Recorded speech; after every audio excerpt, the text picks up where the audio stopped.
오늘 우리에게 주신 하나님의 말씀은 사사기 1장 1절입니다. 사사기 1장 1절입니다. 여호수아가 죽은 후에 이스라엘 자손이 여호와께 묻자와 가로되 우리 중 누가 먼저 올라가서 가나안 사람과 싸우리이까. 오늘부터는 사사기에 대해서 한번 생각해 보려고 합니다. 사사기를 기록했던 목적은 하나님이 왕이시다라고 이것을 알리는 거죠. 하나님이 왕이시고 통치자이시다라는 거죠. 그런데 이 사사기에 대한 그때의 흐름을 보면 사사기 17장 16절에 보면 한마디로 사사시대의 분위기를 알려주고 있어요. 사사기 17장 6절에 보면 그때에 이스라엘에 왕이 없었으므로 사람마다 자기 소견에 옳은 대로 행하였더라. 사사기 시대가 이제 자기 소견에 옳은 대로 행하였다는 거죠. 그런 가운데 있을 때 알려주는 게 뭡니까? 하나님이 왕이시다라는 것을 알리기 위해서 이 사사기가 주어진 것이죠. 자기 소견대로 왕이 없는 것처럼 자기가 모든 것을 하려고 하는 것, 하나님이 왕이시다는 걸 알려주는 거예요. 하나님이 통치자이라는 것을 알려주는 것이죠. 우리가 이 땅에 살아가는 데 있어서도 하나님 중심적인 사고를 해야 될 필요가 있는 거죠. 신본주의 삶이 필요하다는 거예요. 인본주의가 아니라 하나님 앞에서의 삶을 우리가 살아가야 한다는 것이죠. 자기 소견대로 옳은 대로 행하였다라는 시대가 아니라 하나님의 뜻이 무엇인가를 분별하고 살아가는 것, 복음이 무엇인가를 알고 살아가는 것, 복음이냐 이성이냐 상식이냐 이에서 복음에 의해서 살아가는 사람, 사랑이냐 율법이냐, 이 복음과 사랑 이 모든 것은 다 상식이나 율법을 다 포함하고 있는 거예요. 그 신본주의 삶은 인본주의자 이 상식을 다 포함하고 있는 것이죠. 모든 것을 다 뛰어넘어서 표현되고 있는 어휘들입니다. 복음, 사랑 이런 것은 이성, 상식, 율법 이런 것을 다 뛰어넘어서 포함하면서 있는 거예요. 그것이 다. 그래서 우리가 이 땅에 살아가는 데 있어서 자기 소견대로 하는 것이냐 아니면 하나님의 뜻을 따라가서 살아갔냐 이것이죠. 신본주의 삶이 필요하다는 것이죠. 지금 이제 사사기와 같은 시대일런지도 모르는데 이럴 때 우리에게 가장 필요한 것이 이 사사기서 아닌가 생각됩니다. 자기 소견대로 행하였다라고 하는데 하나님을 더 구하고 하나님이 왕이시고 통치자이시고 하나님의 뜻을 구하며 살아가기를 간절히 소망합니다. 그리고 환난 가운데서도 구원해 주시는 하나님이라는 거예요. 왕이신 하나님이니까 자기 백성을 구원하시는 하나님이죠. 환난 가운데서 구원해 내시는 분은 바로 하나님 한 분뿐이 없다는 거예요. 그래서 사사기에 보면 이 구원의 패턴들이 계속 있는 것을 볼 수 있어요. 어려움 당하고 있습니까? 하나님께서 사사를 보내서 구원해 내셨던 이 패턴들이 사사기에 기록되어 있는 거예요. 하나님은 언약에 충실하시고요. 하나님의 말씀에는 변함이 없다는 것이죠. 여러 번 이 사사들 보내서 구원했다는 것을 6, 7번의 이 패턴들이 계속 나오는데 이 가운데서도 하나님 구원해내신 하나님이라는 것이 기록되어 있는 것이죠. 관련 연대표 한번 보면 BC 1405년에 가나안 땅에 도착하죠. 그리고 1375년 사사의 시작이라고 볼 수 있습니다. 이때 이제 여호수아가 110세에 죽었다라고 이렇게 보고 있고요. 그러고 난 다음에 여러 명의 사사들이 계속 나오는 것을 볼 수 있어요. 이 사사기의 내용에 보면 세 가지로 나눠 볼 수 있는데 첫 번째가 사사 시대의 배경에 대해서 설명하고 있었어요. 그 시대적 배경이 1장에서 2장에 대한 얘기고요. 그리고 사사 시대의 전투, 사사를 통해서 이 많은 전투, 하나님이 구원해 내셨다는 내용들이 3장에서 16장까지 기록되어 있습니다. 그리고 17장에서 21장이 이스라엘의 이 영적, 그 시대에 영적으로 타락했던 것에 대해서 우상 숭배하든지 불륜행위든지 이런 내용들이 계속 17장에서 기록되어 있는 것을 볼 수 있죠. 21장까지요. 한번 볼까요? 1장에 한번 보면 1장 1절에 보면 여호수아가 죽은 후에 이스라엘 자손이 여호와께 묻자와 가로되 가나안 사람과 싸우리까? 누가 가나안 사람과 싸우리까? 라고 얘기하는 거죠.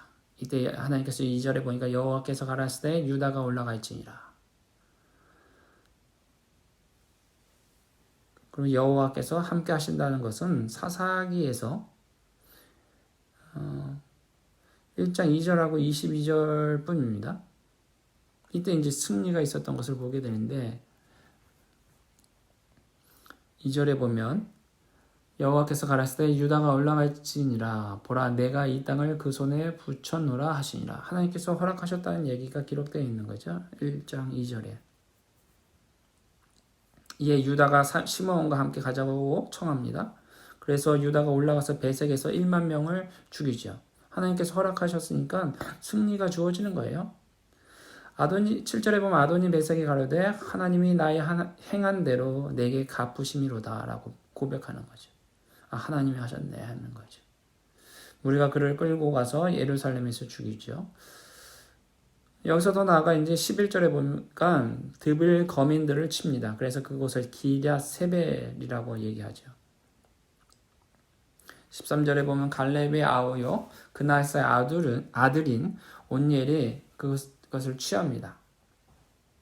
그래서 이 땅에 대해서 갈렙의 조카 온니엘이 갈렙의 딸 악사와 함께 결혼하게 되는 것이죠. 갈렙과 온니엘은 이게 조카예요.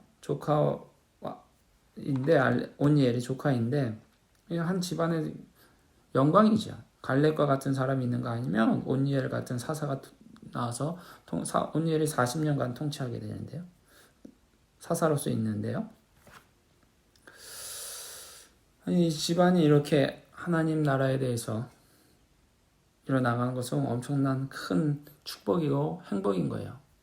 우리 가정들이 어떻습니까? 하나님 앞에 나아가는 그런 가정들이 되기를 바랍니다. 그런데요, 19절을 보니까 19절에서부터 이제 34절까지는 쫓아내지 못했던 지역에 대해서 기록되어 있습니다. 하나님께서 가나안 땅의 사람들을 다 쫓아내라고 했는데 못 쫓아내는 거예요. 19절을 보니까 골짜기 거민들은 철병거가 있으므로 쫓아내지 못하였다. 21절에 보니까 베냐민 자손은 예루살렘에 거한 여부스 사람을 쫓아내지 못하였다. 28절에는 쫓아내지 아니하였더라. 29절에는 에브라임이 게셀에 거한 가나안 사람을 쫓아내지 못하였다. 30절에 스불론은, 31절에 아셀이, 33절에는 납달리가 하면서 쫓아내지 못했던 지역에 대해서 계속 기록되어 있습니다. 그리고 34절에 보면 오히려 아모리 사람이 단 자손을 산지로 쫓아들이고 골짜기에 내려오기를 용납지 아니하고 요셉 족속이 강성하니 사역하였다라고 하는데 35절에 보면 요셉 족속이 힘이 있을 때는 아모리 사람들이 그 노예로 있는 거죠. 종으로서 있는 건데 근데 이 사람들이 또 강성해지면 또 쫓아내는 거예요.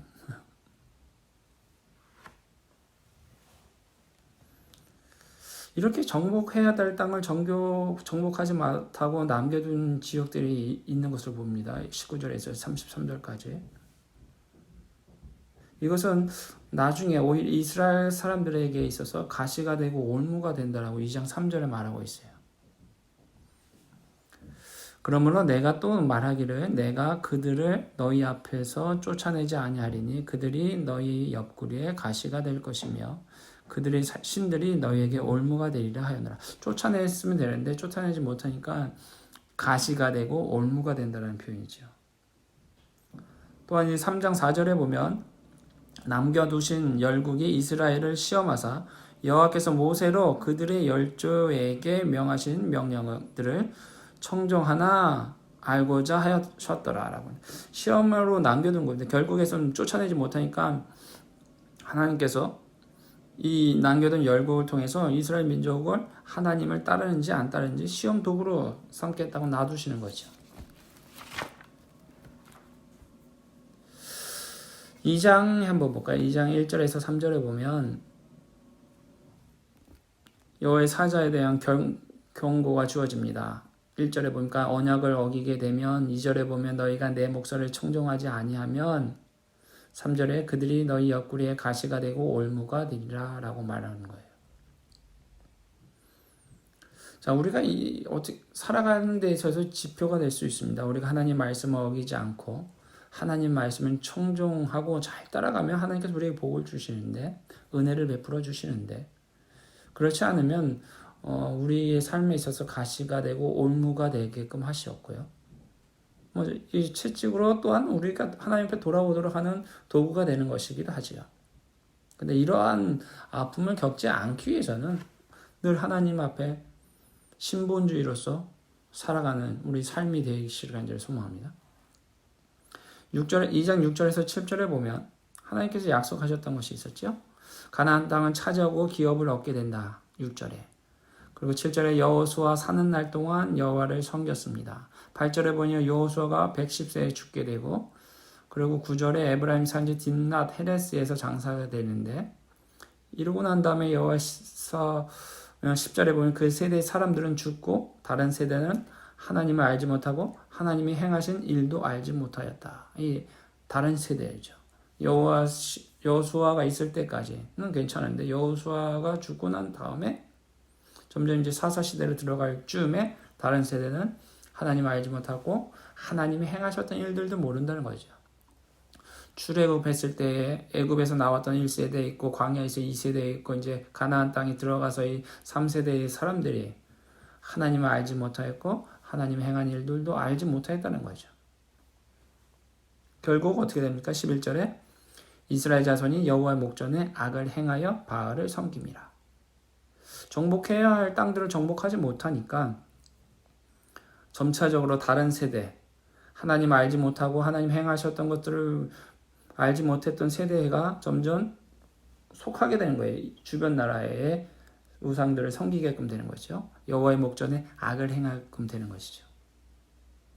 하나님에 대해서 모르게 바알을 섬기게 됩니다. 하나님에 대해서 알지 못하니까 하나님 앞에 악을 행하게 되고요. 12절에는 여호와를 버리게 되죠. 그 결과에는 하나님의 진노가 임하게 되는데, 그런데 다행인 것은 하나님의 진노 중에서 하나님은 긍휼을 베푸신다는 거죠. 하나님의 약속과 언약에 따라서 하나님은 긍휼을 베푸시는 것을 볼 수 있어요. 하나님의 말씀이 있기에 긍휼 속에서 긍휼을 베푸시는 거예요. 진노 중에서도 긍휼을 베푸시는 하나님이세요.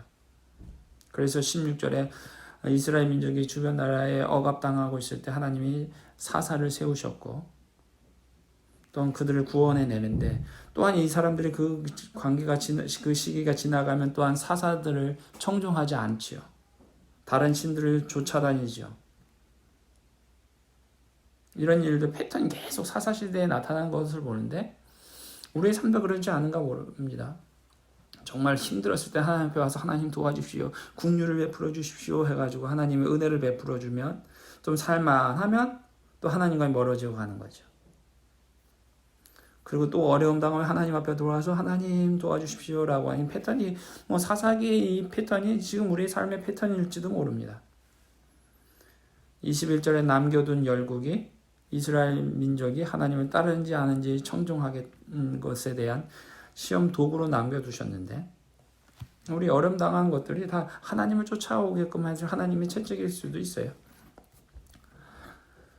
그러나 그러지 말고 늘 하나님 앞에 신본주의로서 살아가며 하나님의 은혜를 풍성히 누리는 우리들 되시길 간절히 소망합니다.